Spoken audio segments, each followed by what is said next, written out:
And guys, nakagawa tayo ng salad. Look how beautiful.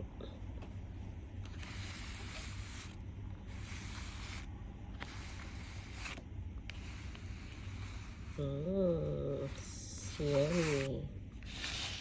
Same. Ingredients nito guys.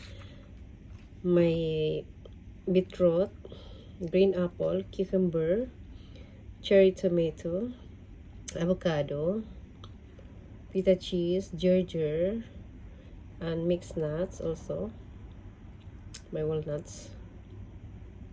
Yan. Grapes. At meron tayo sesame seeds. Kung makikita nyo sa taas. Tapos nilagyan ko siya ng little bit of ground bell pepper. May bell pepper din pala. Yellow, green, and red. And then meron tayong black pepper na drog. Tapos meron tayong ayan, sesame at konting asin. At nilagyan ko rin siya ng konting honey.